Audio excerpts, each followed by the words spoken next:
سعودی عرب پہ کوئی حملہ نہ کرو، کوئی چیز نہ کرو، اور سعودی عرب کو بھی ہم نے سمجھایا کہ آپ اپنی سرزمین استعمال نہ ہونے دیں۔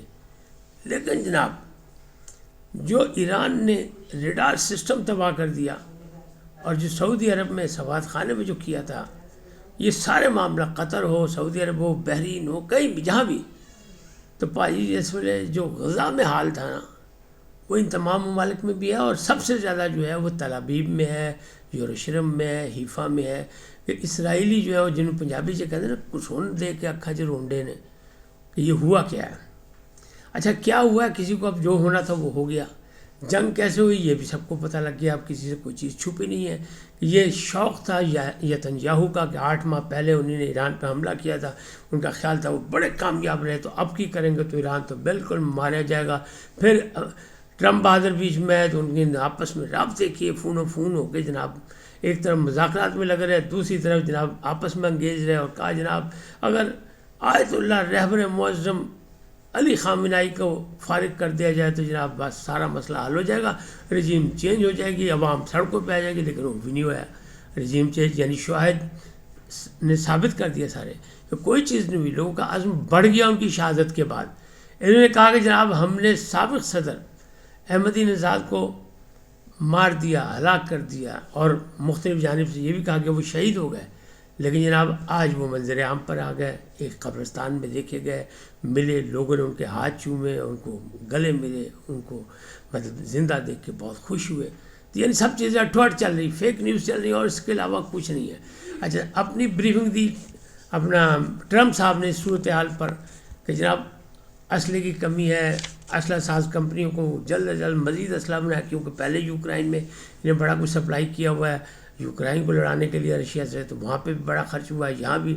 تو وہ جناب وہاں سے جو سینیٹر باہر نکلی، کئی سینیٹروں نے مخالفت انہوں نے کہا، لیکن جو الزبتھ روہت تھی اس نے آ کے میڈیا سے بات کی کہ جناب ابھی میں کچھ میٹنگ سے نکل کے آ رہا ہوں، بریفنگ سے، جس میں ٹرمپ صاحب بریفنگ دے رہے ہیں، لیکن ٹرمپ صاحب کو کچھ نہیں پتہ کہ یہ کیوں ہوئی لڑائی، کیوں کی لڑائی، کیوں ہم نے امریکہ کو اس آگ میں دھکیل دیا، اور نہ ہی انہیں واپسی کا راستہ پتہ ہے کہ واپس کیسے نکلیں گے۔ تو یہ نرا یعنی ٹرمپ کو اب بیک فٹ کھیلنے کی کا بھی راستہ نہیں مل رہا، فیس سیونگ کا راستہ بھی نہیں مل رہا، لیکن وہ کہہ رہے ہیں کہ اب ہم زمینی فوج اتاریں گے۔ تو انہیں کیا پروگرام بنایا، وہ زمینی فوج اتاریں گے ایران میں، ان کا خیال ہے کہ جناب وہ اتاریں گے اور وہ وارداتیں ہوں گی، وہ اپنا حملہ کریں گے، لوگوں کو ماریں گے۔ تو کہاں سے ماریں گے؟ وہ کردستان سے، جو کرد پہلے سے ہی ایران سے لڑ رہا ہے، ہمیشہ سے ناراض ہے، تو انہوں نے کہا اس کو پھر ایک دفعہ کرتے ہیں، اور ان کے ایک لیڈر ہیں مصطفیٰ حجری، ان سے ٹیلی فون پہ بات کی ہے ٹرمپ نے، ذرائع کا دعویٰ ہے کہ ان سے بات کی ہے کہ جناب تیار ہو جاؤ، اچھی مال بھی دیں گے، اسلحہ بھی دیں گے، بندے بھی دیں گے، سپورٹ بھی کریں گے، تو ہم ادھر فوجیں اتارتے ہیں، ان کے ساتھ مل کے آپ کو سپورٹ کرتے ہیں اور گھس جائیں ایران کے اندر، اور پھر عوام کو جو حکومت مخالف لوگ ان کو ملا کے ساتھ اور تختہ الٹ دیں۔ باجی ہونا ہے بھی نہیں، کیونکہ جو جذبہ اس وقت نظر آ رہا ہے کہ سینکڑوں مر چکے ہیں، لیکن تباہیاں ہو چکی ہیں، سینکڑوں امارات کی تباہ ہو چکی ہے، ابھی صرف چند جنازے گئے ہیں امریکہ، ابھی تو جنازے جانے باقی ہیں، ابنائے ہرمز جو ہے وہ بند ہے، ابھی تو چیخیں اٹھنی باقی ہیں، معاشی صورتحال جو ہے وہ گڑبڑ ہو گئی ہے اور مزید ہوگی۔ تو یہ سارے معاملات جو کیسے ہوں گے؟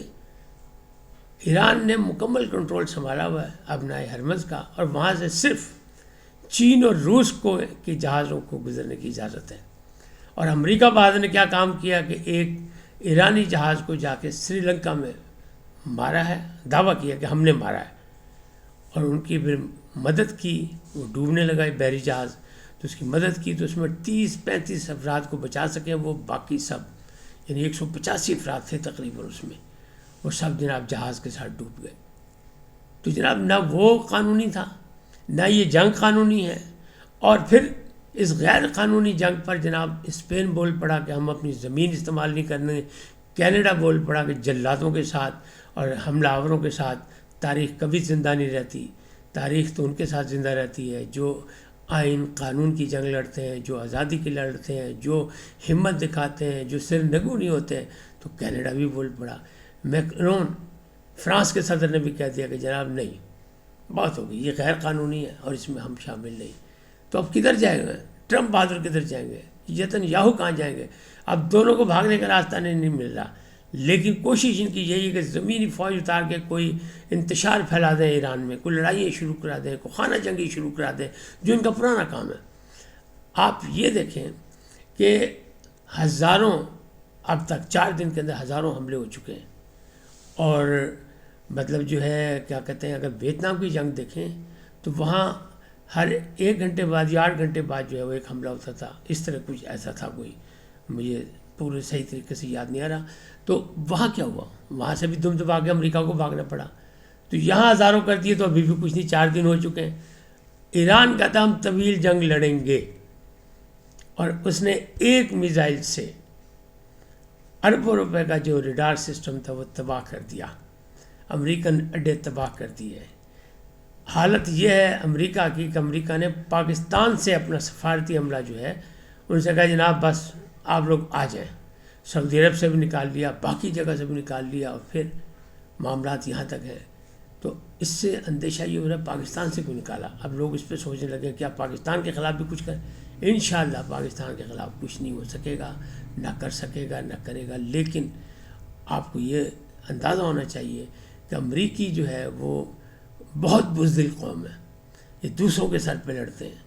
اور اسی طرح امارات کے لوگ جو ہیں وہ مال و دولت سے کھیلتے ہیں. تیل ان کے پاس ہے جو بند ہو گیا، اور پانی بند ہو رہا ہے ان کا.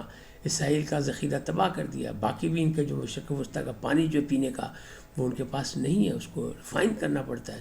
اگر وہاں پہ بھی میزائل مار دیے گئے اور پانی، تو زندگی اجیرن ہو گئی ہے، ہو چکی ہے.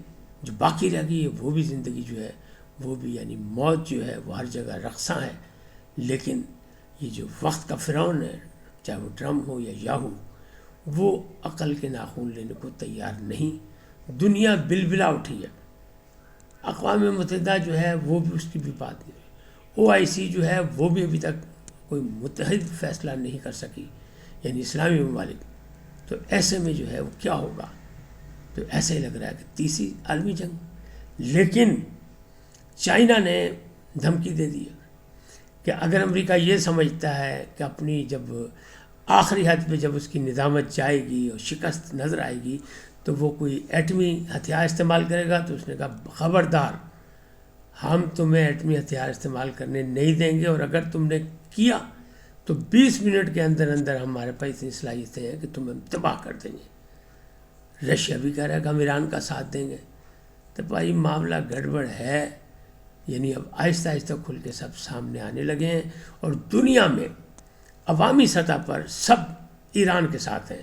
ایران کے ساتھ زیادتی ہوئی، ایران کے ساتھ غیر قانونی حملہ کیا گیا، بغیر وجہ سے کیا گیا، اسی طرح کیا گیا جیسے صدام پہ کہا گیا تھا ایٹمی جوہری معاملات کے حوالے سے، اسی طرح ایران پہ حملہ کیا گیا. ایران جو ہے وہ معاہدہ کرنے کو تیار تھا، وہاں پہ معاملات طے ہو رہے تھے، اور یہ شواہد موجود ہیں.